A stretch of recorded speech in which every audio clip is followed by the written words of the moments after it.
New moon video. Oh god. Oh my fucking god. Now, it's no secret that Mark Zuckerberg's popularity is at an all-time low. Headlines like how Mark Zuckerberg became the most reviled man in tech are dime a dozen in the media. Yeah, why people hate him so much actually? I labeling watch him as a this. lizard, a robot, and an alien. His appearance and behavior are relentlessly mocked. And generally, tech billionaires like Elon Musk get a fairly mixed reception from the press. And the same used to actually be true for Zuckerberg. In his early career, he was a rising star. He was even named Times Person of the Year for 2010. But today, Mark Zuckerberg's public image is almost entirely negative. People see him as a cold and calculating, ruthless businessman. With Zuckerberg admitting that he's obsessed with the Roman Emperor Augustus Caesar, it's no surprise why he has such a hunger for power as well as such a terrible haircut. I mean, even Zuckerberg's own chatbot doesn't like him. When the AI asked what it thought about Zuckerberg, it responded by calling Zuckerberg a bad person and said he was, quote, creepy and manipulative. And as we all know, almost all of his public appearances over the years have been a goldmine. But this begs the question, why is Zuckerberg hated so much more than any other billionaire? In fact, what made Zuckerberg one of the most despised figures in the world? And how did this all happen? Well, the first reason comes from the way that Zuckerberg built Facebook in the first place. During the creation of Facebook, there were multiple controversies, lawsuits, and backstabs involved in the company's founding. It all started when multiple Harvard students accused Zuckerberg of stealing the idea for Facebook, an accusation that ended up being true. The website's early counterpart was named ConnectU, and it was supposed to function essentially the same way as Facebook did. In fact, ConnectU was so similar to Facebook that Zuckerberg had to settle out of court for $65 million. But not only did Zuckerberg steal the idea for Facebook, but he deliberately destroyed his competitor site ConnectU. The project would be shut down on February 3rd, 2004, coincidentally just one day before Facebook was launched. And yet this was just the start of the controversies behind Facebook. With Facebook up and running, it wouldn't take long into Facebook's launch for Zuckerberg to call his user base dumb during a text conversation with his friends. Although this wasn't public at the time, Zuckerberg outwardly Yeah, probably we'll just ask him. Put on his emails, pictures, it just, you know, I just submitted it. I don't know, it just trust me. Believed that anyone who handed over their data to him through Facebook was a moron. He even bragged and mocked the idea that anyone would trust them with their personal data. And I mean, true. The problem I have with this is that this is just true. People are just mauled. That's just true. If this wasn't bad enough, 2 years later, and Zuckerberg would be accused by an additional undergraduate that claimed to have their website's features copied by Facebook. People give all their info to fucking China. Are these called high intellect individuals? Fucking social leaders of our times?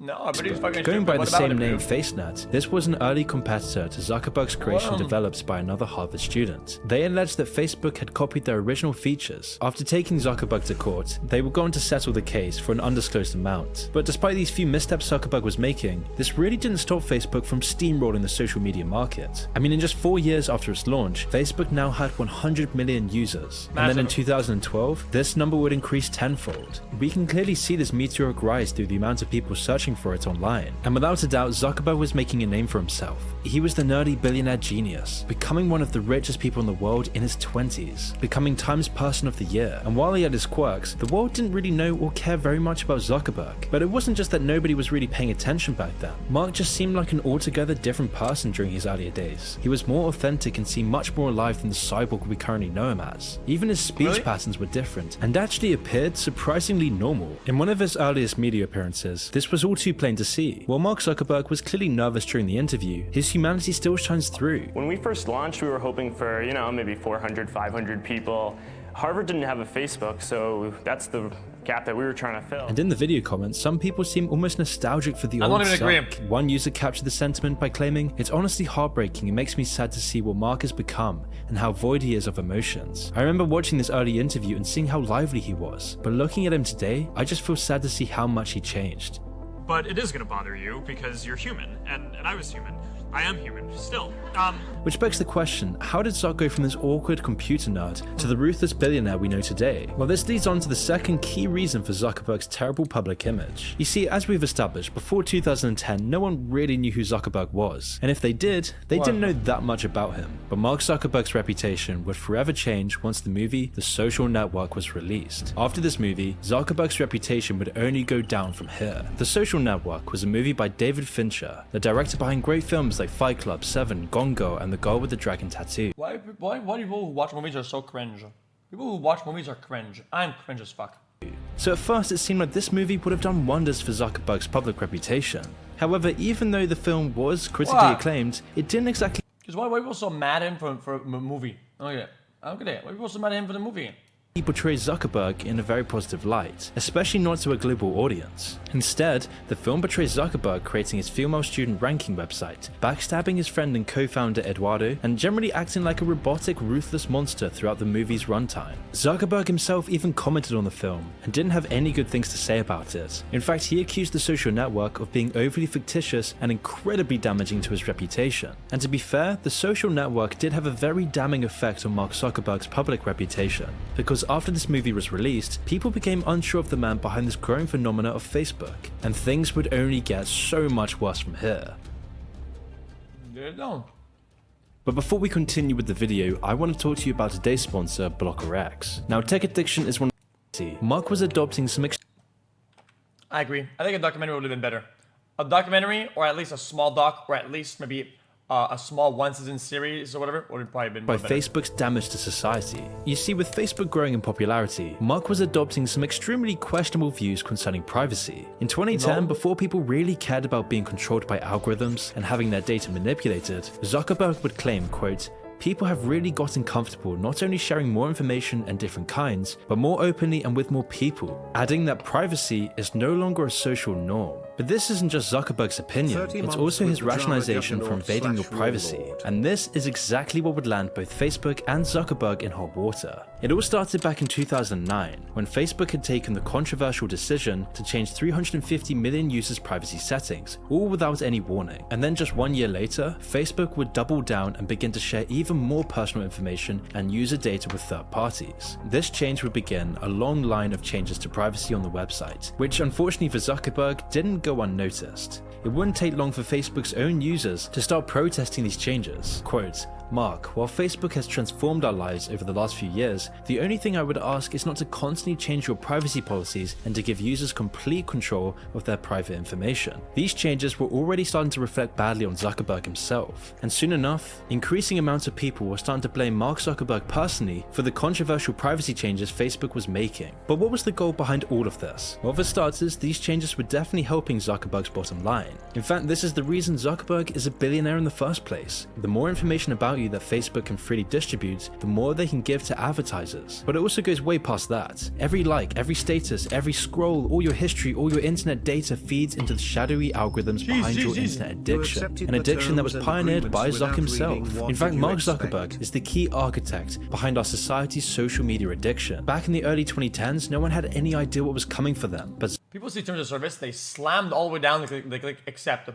to everything, and then they mold. I don't know what to tell you. Zuckerberg did, because Facebook is specifically designed to use something called behavioral design, a design that's now been adopted by almost all social media sites to addict you to their platforms. Behavioral design begins with a thing called motivation, which relates to whether or not some Companies could literally say, if you use this app for more than 60 minutes, we will harvest your organs.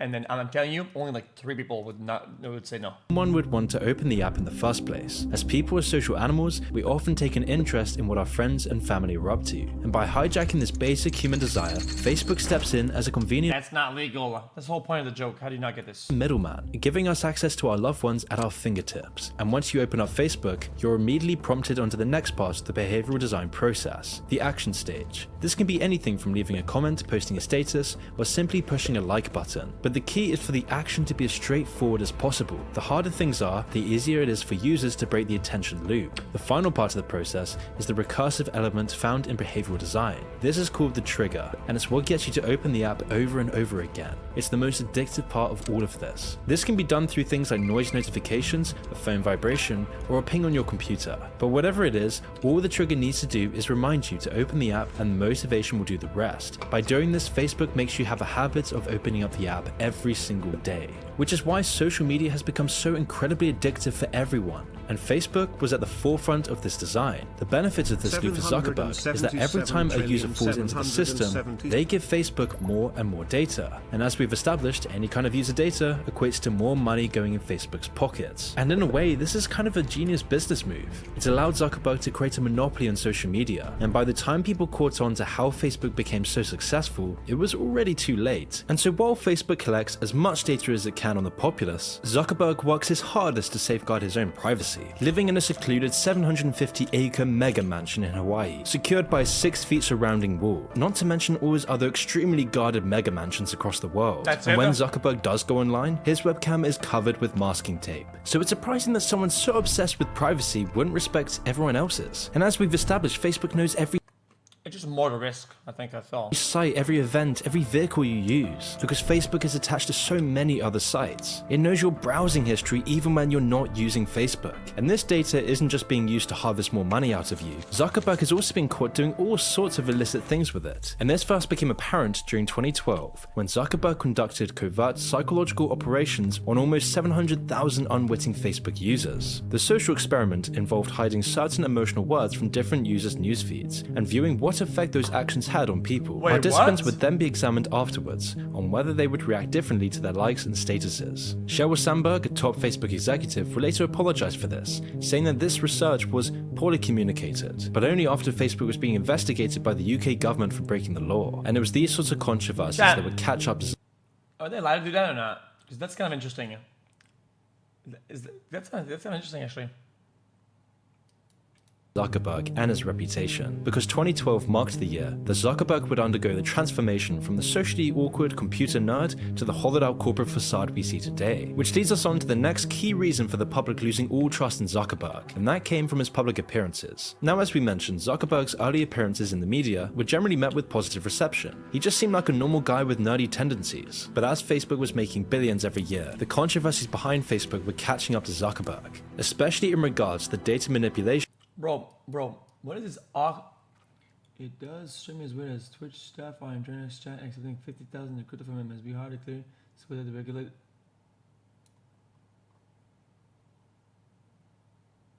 Well, isn't this the Azan's editor?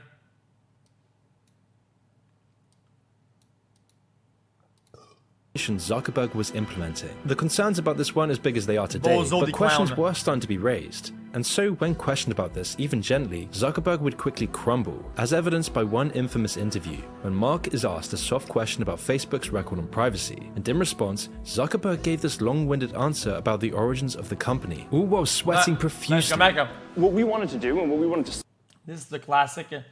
I saw a staff in chat. Something's being done about something. Blame the staff in the chat.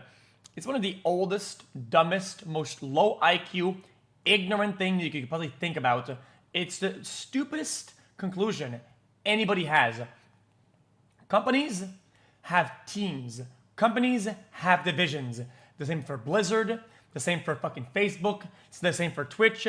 There's a moderation. There's a product, motherfucker. Marketing. There's a bunch of other places, right? You tagging some guy in chat saying, this staff accepted money. No wonder Twitch doesn't want to ban gambling. That guy, probably some guy who works fucking 3 hours a fucking week at fucking Twitch, okay? Who does like content moderation or some fucking partner manager, like emote regulation type shit, irrelevant shit. Like blaming that one guy is just so stupid. I don't even know who does that shit, man. spend, a big part of our lives doing, was just continuing to push and kind of build products that help people share information, build products that help people stay connected. After Zuckerberg had finished, it was clear that he was incredibly nervous. The presenters even joked about him taking his hoodie off. Maybe I should take off the hoodie. Take off the hood. Go ahead. That's it. Are you hot? Go ahead. Here. You get someone. This is a guys great says them. moment in internet history. Why did you stay cool with Miz? How did I stay cool with him? I was the only one who called him out for other shit. I was the only one who. Everybody, don't just say I was cool with him. I was never cool with him. What are you on about? What?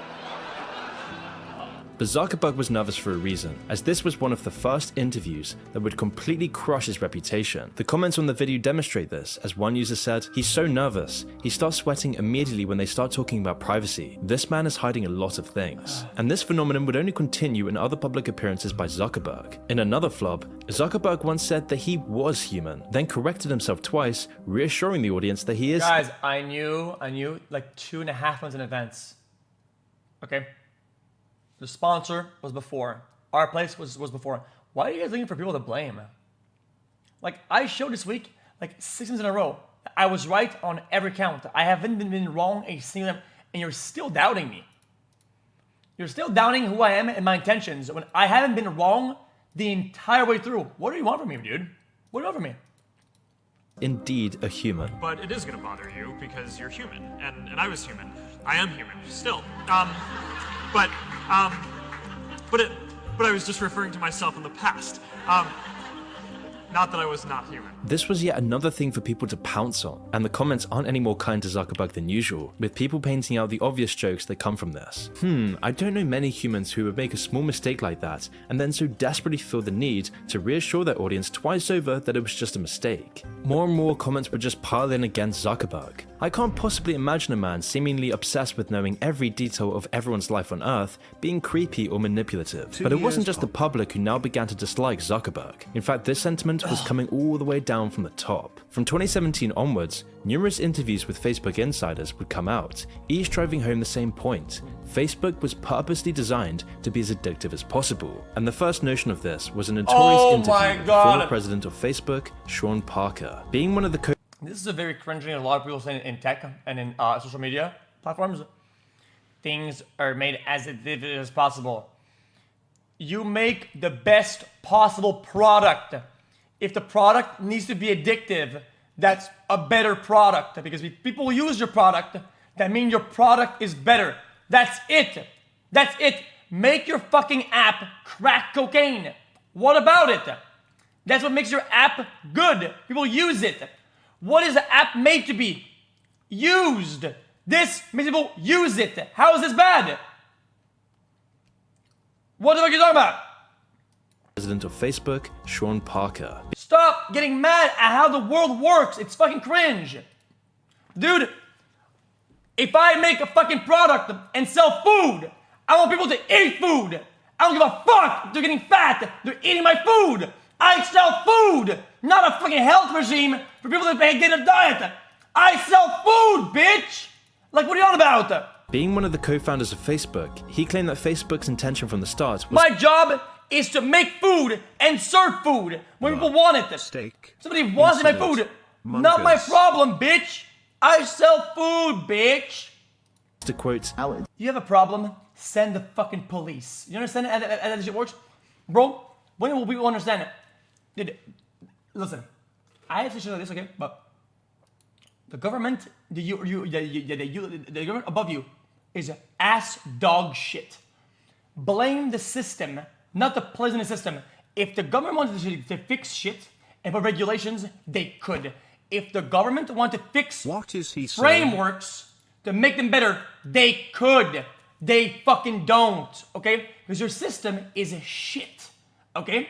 So while this is shit, okay, there's consequences of that, and it's dog shit, okay? Next, another example of people being upset they can't moderate their usage of something.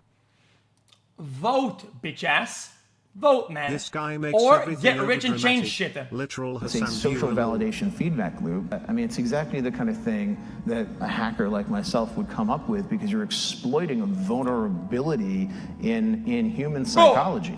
Guys, if you watch the stream too much, what am I gonna do? Make the stream more boring because guys, this month, guys, we have too many viewers. People are not productive at work. They're losing money. I will be boring this month on purpose, so people go to work more. What a fucking dumbass shit fucking mindset that is, dude. The inventors, creators, you know, and it's me, it's Mark, it's, you know, Kevin Systerman, Instagram, it's all of these people. Straight from the horse's mouth, Facebook had always utopian, libertarian, tard. been designed with the intention of making something extremely addictive, no matter the cost to the human psyche. And I mean, why would Facebook care about this anyways? They're making billions from this. This is how Zuckerberg has accrued so much power over the world. But you see, Sean Parker isn't the only Facebook insider talking about this issue either, as only a month later, another former Facebook executive had this to say. We have created tools that are ripping apart the social fabric of how society works. We curate our lives around this perceived sense of perfection because we get rewarded in these short-term signals, hearts, likes, thumbs up, and we conflate that with value and we conflate it with truth. And instead what it really is fake brittle popularity that's short-term and that leaves you even more vacant and empty before you did it. And from here, public trust in Zuckerberg would hit an all-time low. But this begs the question, what was behind this growing resentment towards Zuckerberg from the Facebook executives themselves? Well, this leads us on to one of the darker reasons Zuckerberg became so hated in recent years, and that being the political controversy surrounding Zuckerberg and Facebook as a whole. The most notable of which was the Cambridge Analytica scandal and the subsequent controversy surrounding it. You see, leading up to 2018, Facebook was being hit from all sides of the political spectrum for both censoring information and promoting, quote, misinformation. And these political controversies hit ahead in 2018, when Facebook was implicated in a scandal concerning a political data analytics firm called Cambridge Analytica. Facebook and this organization were implicated in a massive user data breach of over 50 million accounts. This activity had been going on as far back as 2015. The whistleblower behind this scandal stated that Cambridge exploited Facebook to harvest millions of people's profiles and built models to exploit what we know about them and target their inner demons, all for outsider political purposes. And because of this fiasco, Facebook was then hit with a $5 billion fine by the FTC, the largest in its history. But of course, for someone like Zuckerberg, when you're running an empire like Facebook, $5 billion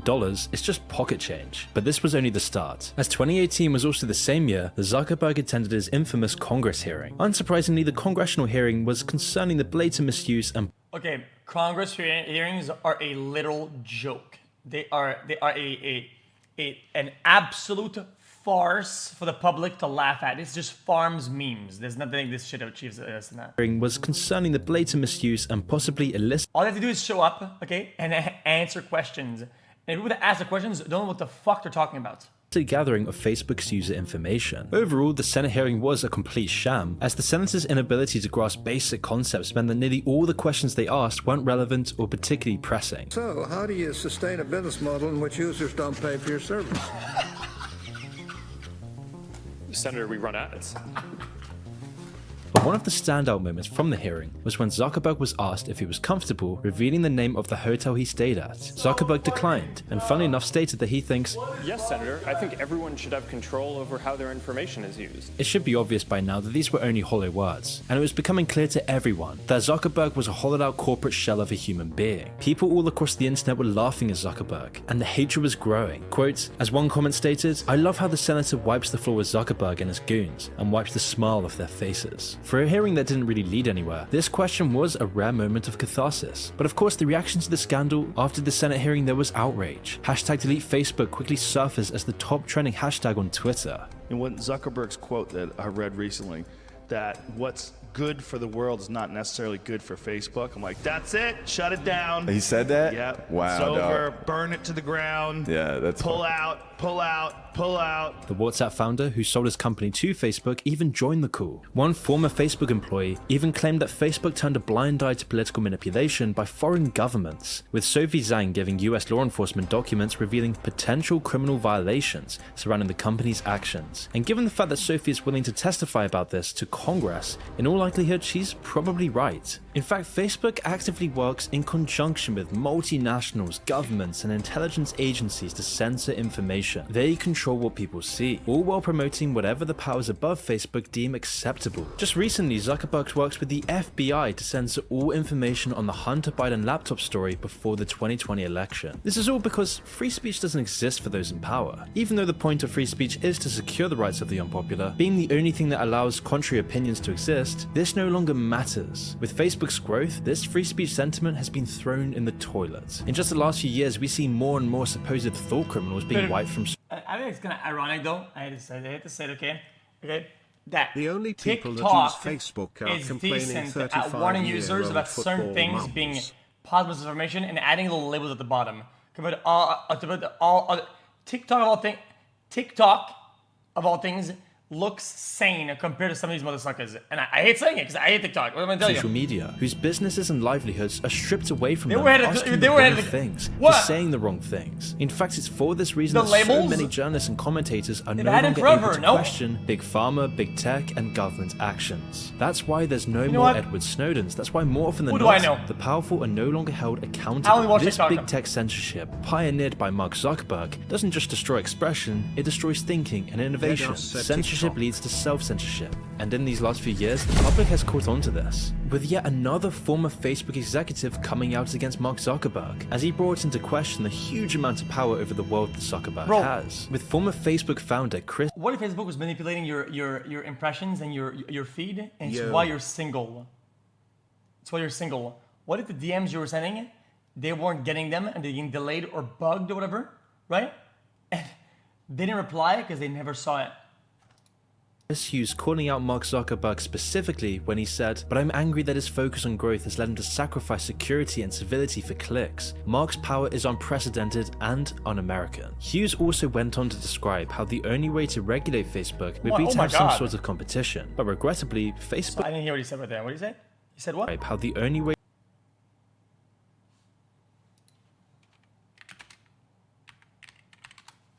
to regulate Facebook would be to have some sort of competition, but regrettably, Facebook already has a monopoly on social media for years, and there's no sign it's coming to an end anytime soon. The simple fact is that Zuckerberg has control of one of the largest companies in the world, but it goes way beyond that. The data he has on 3 billion users across his platforms gives him unprecedented power to swing public opinion. The algorithms behind Facebook clearly sow division between people. They rip apart the social fabric of society. And this isn't just me saying this is former Facebook executives admitting it. I mean, Facebook's meddling in a... Guys, there's been a virus, okay, I finally going got around. my internet back. I'm gonna How put in the is your chat so everybody knows what speedrun? not to click on.